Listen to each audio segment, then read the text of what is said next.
मैं उद्धव जी का, उनके पूरे परिवार का और उनकी पार्टी का अपनी तरफ से, अपनी पार्टी की तरफ से और हमारी पूरी टीम की तरफ से, हम जो लोग आए हैं सबकी तरफ से तहे दिल से शुक्रिया अदा करता हूँ। इतना उन्होंने अब हमें अपने परिवार का हिस्सा बना लिया है। तो जैसा उन्होंने कहा, मैं भी उन्हें कहना चाहता हूँ कि हम भी रिश्ता निभाने वालों में हैं। आपके साथ रिश्ता बनाया है तो पूरी ज़िंदगी आपके साथ रिश्ता निभाएंगे, दोस्ती का रिश्ता। Thank you so much for receiving us so warmly. जैसा आप सब लोग जानते हैं कि दिल्ली के लोगों ने बहुत लंबी लड़ाई लड़ी अपने अधिकारों के लिए। जैसे ही दिल्ली में हमारी सरकार बनी 2015 में, हमारी सरकार बनते ही मोदी सरकार ने हमारी सारी शक्तियां छीन ली एक छोटा सा नोटिफिकेशन पारित करके। फरवरी 2015 में सरकार बनी और मई के अंदर 3 महीने में नोटिफिकेशन जारी करके हमारी सारी शक्तियां छीन ली।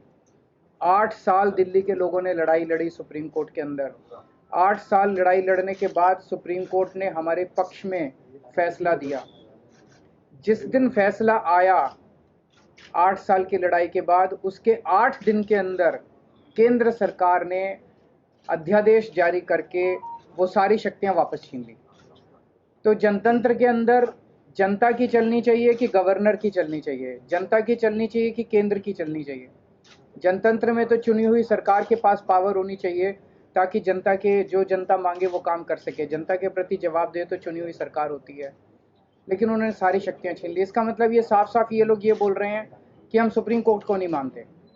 पिछले जिस तरह का इनका रवैया इन लोगों का हमने पिछले कुछ महीनों में ये भी देखा, कैसे इन लोगों ने, इनके मंत्रियों ने, इनके नेताओं ने सुप्रीम कोर्ट के दूसरे जजों को किस तरह से ये लोग गाली देते हैं, गंदी गंदी गालियां देते हैं। जिस तरह से इनके लोग जजों के खिलाफ और जुडिशरी के खिलाफ सोशल मीडिया पे कैंपेन चलाते हैं। इनके लोग जजेस को, रिटायर्ड जजेस को एंटी नेशनल बोलते हैं।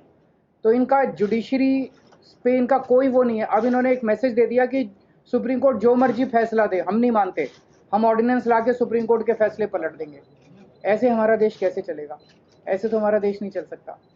और ये जनतंत्र सुप्रीम कोर्ट को भी नहीं मानते और ये जनतंत्र को भी नहीं मानते। शिवसेना तो सबसे ज़्यादा भुक्तभोगी है। किस तरह से भारी बहुमत से चुनी हुई, जनता द्वारा चुनी सरकार को इन्होंने गलत तरीके से सीबीआई से, ईडी से, पैसे से इनके एमएलए को तोड़ के इनकी सरकार गिरा दी। तो अब इनकी 3 तरीके हैं बीजेपी के। 3 तरीकों से ये, अगर कोई बीजेपी की सरकार नहीं बनाएगा, किसी राज्य में नहीं बनेगी, तो या तो वो एमएलए खरीद के उसकी सरकार गिरा देंगे, या एमएलए सीबीआई और ईडी का डर दिखा के एमएलए तोड़ के उनकी सरकार गिरा देंगे, और या फिर ऑर्डिनेंस ला के उनकी सारी शक्तियां छीन लेंगे। दिल्ली में यही हुआ। इन्होंने ऑपरेशन लोटस किया, 2-3 बार ऑपरेशन लोटस किया, हमारे एमएलए खरीदने की, तोड़ने की कोशिश की, हमारा एक भी एमएलए नहीं बिका। जब इन्होंने देखा कि इनकी सरकार टूट नहीं रही, इनकी सरकार गिर नहीं रही, तो अब ये ऑर्डिनेंस ला के इन लोगों ने हमारी सारी शक्तियां छीन ली। तो इन लोगों को बहुत ज़्यादा अहंकार हो गया है, और जब किसी आदमी को बहुत अहंकार हो जाता है तो बहुत स्वार्थी हो जाता है वो आदमी। ऐसा व्यक्ति देश नहीं चला सकता जो इतने अहंकार और इतने स्वार्थ के अंदर जीता है।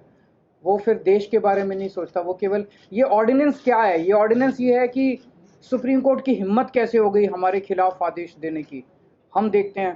तो ये अहंकार का नतीजा है। अहंकार के अंदर जब आदमी आ जाता है तो फिर कुछ नहीं बचता है।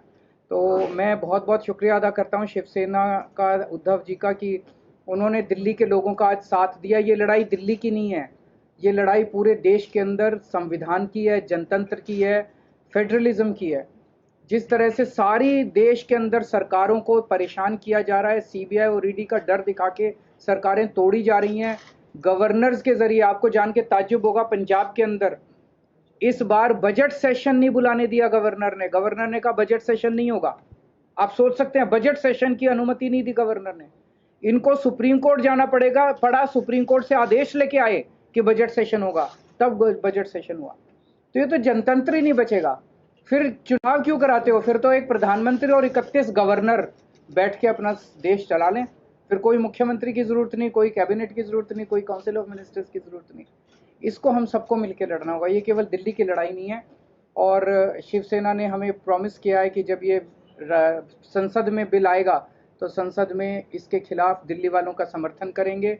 दिल्ली के लोगों की तरफ से मैं बहुत बहुत शुक्रिया अदा करता हूं उद्धव जी का, शिवसेना का।